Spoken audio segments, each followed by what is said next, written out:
being linked to global warming. He said Al Gore is opening himself up to charges of being an alarmist. He said it's not what you want to peg your hat on. Committed global warmists are asking the question, as the UK Guardian did today, is Al Gore helping the global warming cause? Al Gore is losing his own people. He's still off the reservation. Well, I'm glad you raised that, because I just saw that this afternoon.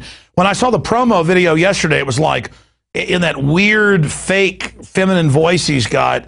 It sounds like the biggest con artist on earth out of some Lovecraft novel. He's saying storms, fires, rain, pay me money, no one can question us. I mean, it just looks like someone bleeding out and floundering. Here's my question. Is Al Gore on the edge of the precipice, or has he already fallen off of it? Can Humpty Dumpty be put back together again?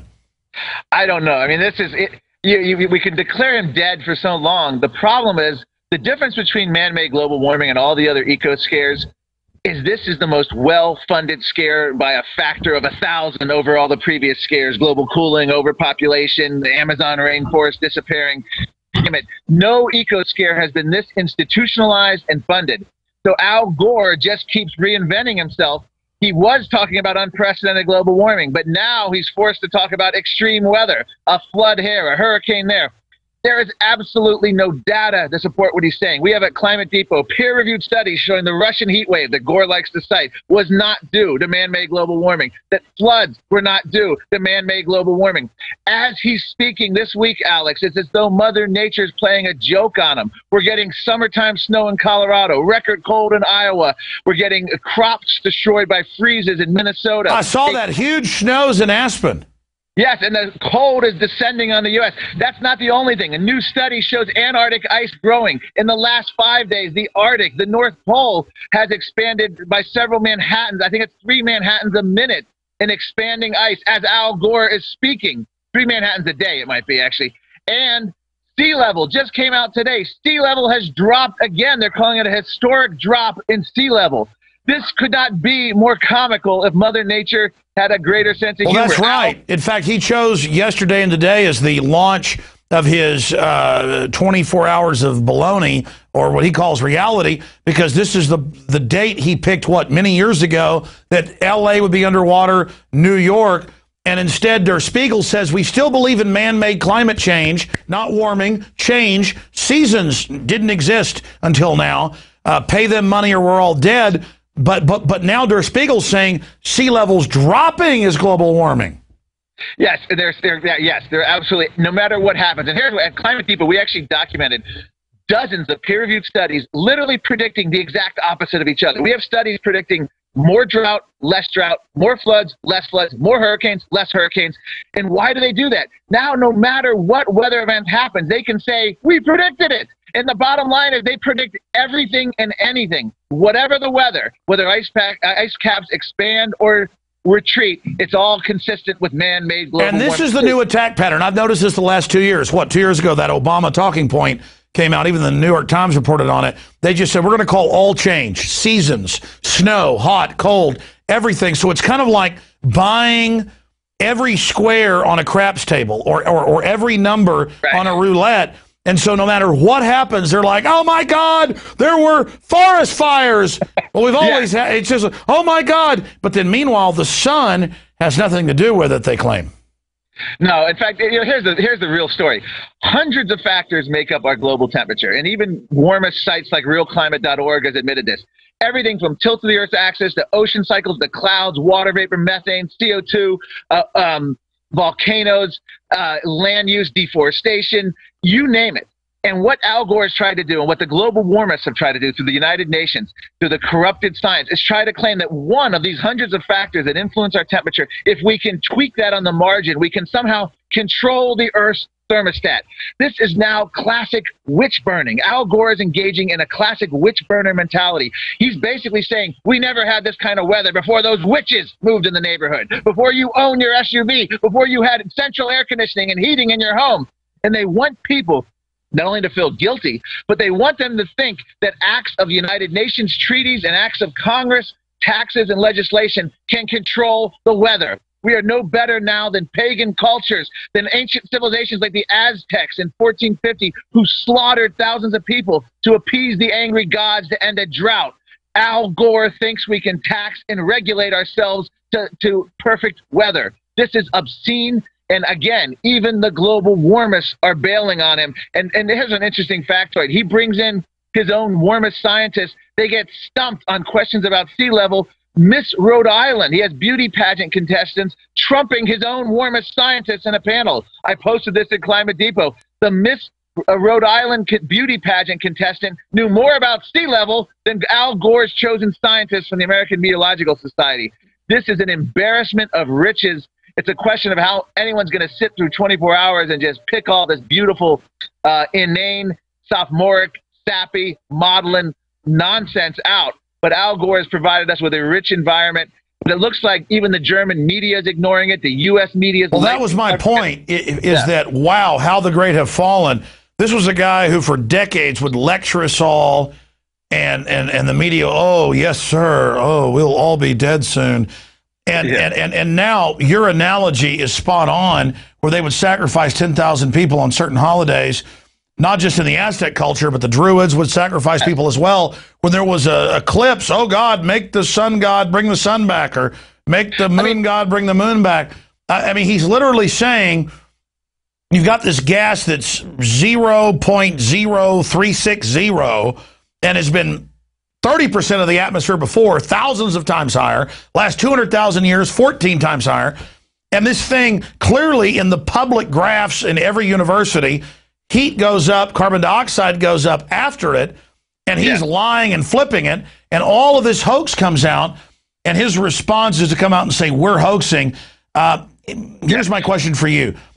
What's the counterattack? Because as you and others have pointed out, Lord Monckton was on with us yesterday, $100 billion spent in the U.S. alone, hundreds of billions total globally, to push this guilt where school children cry that they're killing the earth, and pay money to Al Gore. You know, let them green police and go in your house. So it doesn't matter that this has all been exposed. In England, Australia, who are about 5 years ahead of us, as you know, the green police are now out there digging through trash cans, going in the houses. This is their authoritarian cover. So how are they going to respond to the fact that their cult is falling in on itself, A, and B, how do we counter that, Marc Morano? Well, unfortunately, they respond by having the regulatory authority of the United States Environmental Protection Agency. The EPA was granted the authority by the United States Supreme Court to regulate what we exhale from our mouth. That is our greatest threat. Unelected bureaucrats in government doing what Congress, what the American people would not allow Congress to do, and that's regulate CO2, a trace essential gas in the atmosphere. And by the way, you look at hurricane activity, 30, 40-year historic lows as CO2 has risen. In fact, CO2, big hurricanes were bigger when we had less CO2 in the atmosphere. Tornadoes, the big tornadoes have declined dramatically since the 1970s as CO2 has climbed. As we mentioned, sea levels, no acceleration, it's actually dropping. So they haven't got the science, but they have got the government, the bureaucrats. They're going to keep coming. Al Gore is not giving up on this. The United Nations is not giving up on this. They've got the arrogance. They're never going to stop with their scams. He might as well say he made the planet, not just the internet. He sold us NAFTA and GATT. This guy is pure poison. He literally is a dagger trying to slit the throat of this country, shut down our power sources, everything. So they're not going away, and the EPA is saying they don't care what Congress has done. They're going to go forward.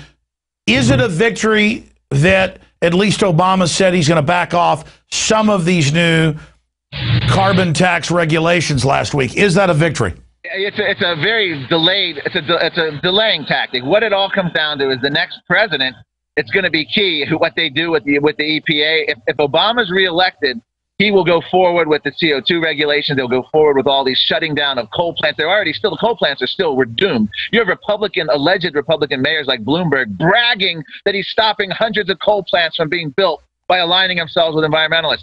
Coal plants that provide 50% of our electricity in this country. Coal plants that keep people alive in record cold winters. Coal plants that power our modern way of life, carbon-based energy, one of the greatest liberators of mankind. They've reversed it all. crony capitalism. They have all these green job scam unraveling before them. They're not giving up. But the bottom line is the American people have stopped them thus far. As long as we keep our feet to their throats, we can prevent this. We have prevented it. We shut down the climate bill in Congress. I credit talk radio almost single-handedly with doing that. They were terrified. You had people like John Kerry, the senator from Massachusetts, terrified to utter the phrase global warming on the Senate floor. We intimidated the authors of the climate bills to be terrified of their own issue. We had Barbara Boxer wouldn't even cite the United Nations as a source anymore after ClimateGate because of the scandals. So we have made progress. The problem is, in the history of America, is the more progress we make, the more devious they get, and the more successful, you could argue, they'll get behind the scenes. And that's where we have to be careful of the backdoor climate bill through the EPA and other But Mark, hold on. Trees are blowing a little bit behind you, and he showed me a video yesterday. He said if trees move, that's because I've been bad, and if I pay him money and let control freaks come in my house and inspect me, and my light bulbs, my toilet, knock the windows out of my SUV like they do here in Austin, that he'll keep me safe. So, you know, I just don't understand why you're a denier. Why? Because, I mean, look, man, Mark, let's just admit right now, you're crazy. You actually know that carbon dioxide was higher in the past, which is a fact, but you're still stating it. That means you're a cultist. You know that the sun is driving, of all the factors, you know, the largest effect on climate, and you're just not going along with it. Wouldn't it just be better to slit your wrist politically and psychologically and spiritually and get into that hot bathtub with Al Gore? I mean, Man Bear Pig cares about America. And, you know, I've been sarcastic, but closing here, at the end of the day, we know it's a power grab. GE can keep its plants open, the competition can't. We understand it's a guilt-ridden mafia, a new form of scientific authoritarianism, guilt-driven. I understand all that, but from your decades of research, what is at the core of these control freaks? Why does Al Gore and Maurice Strong and the Goddard Space Center head Hansen, why do they say they want to destroy America and destroy an industrial society? Is it just because their investments are in China, and by shutting us down, their investments go up? Or is it more? Why do they hate humanity so much? Because it's much more than that. I mean, you have to look at people like Paul Ehrlich, who wanted forced sterilization agents in our water. You have to look at Obama's science war, John Holdren, who actually said cheap energy is one of the hazards of a free society. This is an anti-human agenda. One of the co-founders of Greenpeace, Patrick Moore, left Greenpeace in the 80s, said it. The environmentalists today are practicing an anti-human agenda. You have Václav Klaus, the president of the Czech Republic, who's openly said since the fall of communism, the greatest threat to personal freedom is what he terms ambitious environmentalism. And you can prove this by the fact that whether it was global cooling, overpopulation, deforestation, species extinction, or global warming, the solution was always the same. International bean counters and bureaucrats taking over our lives, regulating us. This is very simply summed up by saying the more the plans failed, the more the planners planned.